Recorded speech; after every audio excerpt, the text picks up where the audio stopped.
Welcome to video number 7. We're going to talk about e-cover design. Unfortunately, in this day and age, people do judge a book by its cover. And that's unfortunate, but that's a reality that we're going to have to get through. And we're going to have to get a good book that expresses our book. Get a bad book, people are going to judge you by your cover and not by your book, and then make presumptions. People love to make presumptions, so you want to make sure that you eliminate them or attract the right audience and appeal to the right audience as well. Now, before we go to sites like odesk.com or fiverr.com, I do want to say that I would rather find somebody who has some experience in doing CreateSpace covers or Kindle covers if possible. If it's not possible, it's fine. You just want to make sure that the e-cover design that they create is big enough so that if you have to decrease the size to a smaller size, you can actually do that.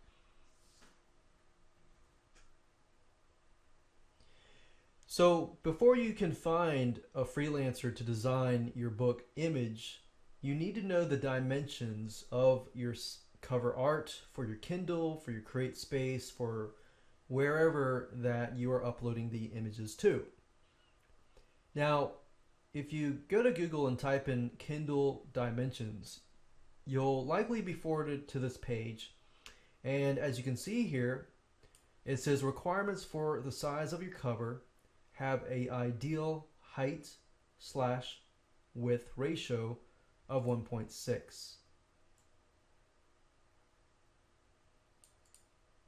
This means for a minimum of 625 pixels on the shortest side and 1000 pixels on the longest side. So ideally, if you can, with height. So 625 by that.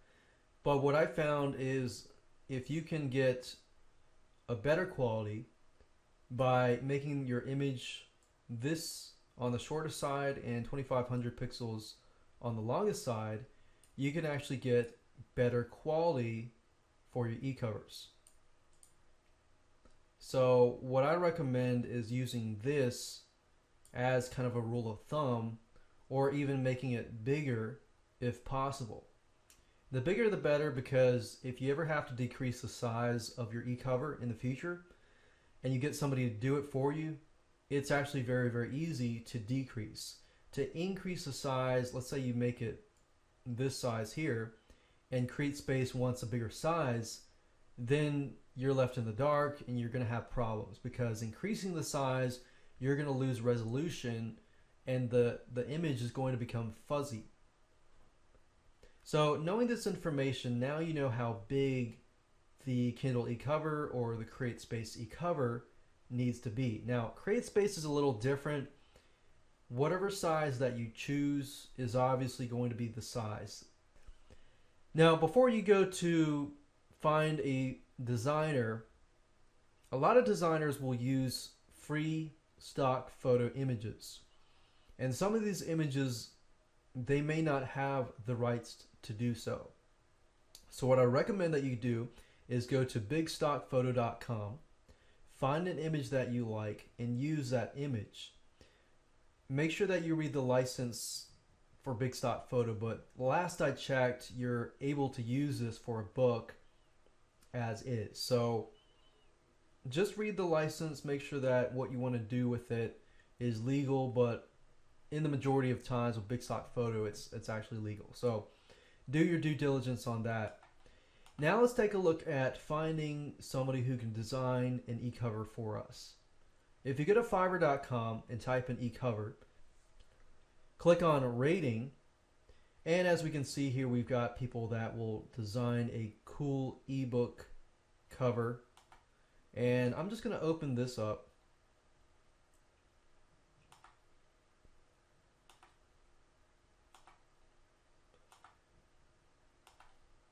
And I like to open a bunch of these open and see what we get here. So we get, okay, so let's take a look through here.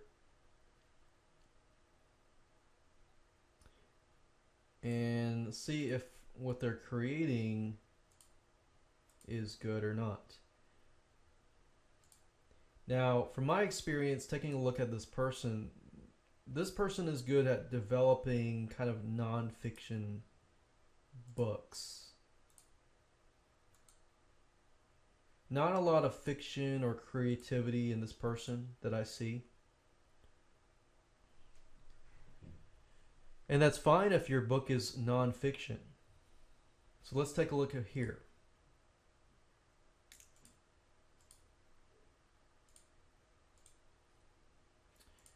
So this person actually has some fictional type designs here, as we can see here.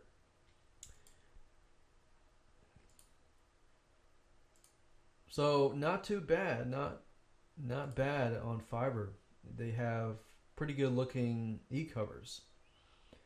Not necessarily the stuff that I would really go for, but definitely not bad for $5. Now we're talking. This person here definitely, yeah, this person here is really good. This, it's SAPIZOL. Look at their gig rating. They got 2 negative reviews. Thumbs down. Why is that?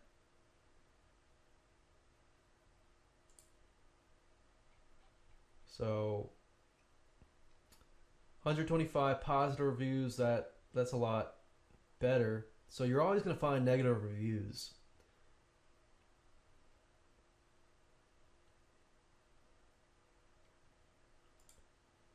And this person here, let's take a look at their stuff.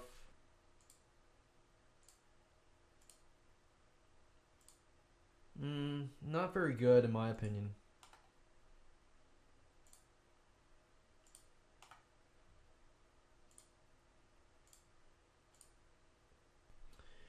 So a lot of these are nonfiction type designers, but from what I see, this person's not bad either. This person actually seems like he do a good job. So I think I've come down to this person and this person. Looks like they got some creativity in them. So once you're done with that, what you can do is contact the seller. I would not order right away. I would contact them and say, hey, I want to have a Kindle e-cover or a CreateSpace e-cover or whatever format you're looking for.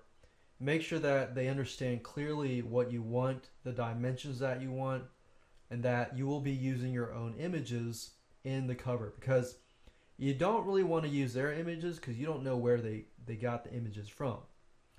And if you use their images and you violate some sort of copyright law, you're screwed. You're going to have to start all over from square one. Odesk.com is another great place. You can type in Kindle e-covers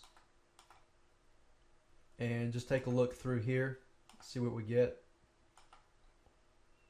I found a lot of really good designers.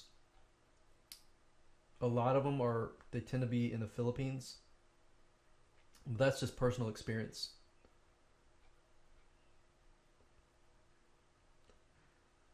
Or, European countries.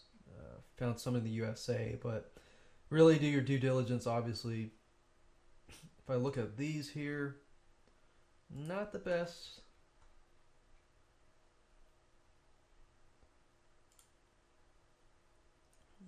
Looks okay for nonfiction.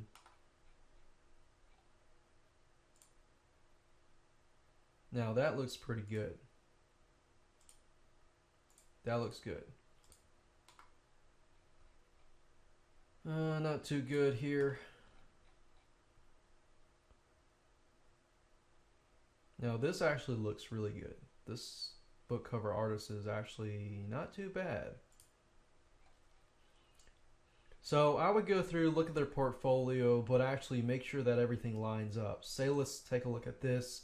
And we say, okay, this person's pretty good. Let's take a look at their employment history.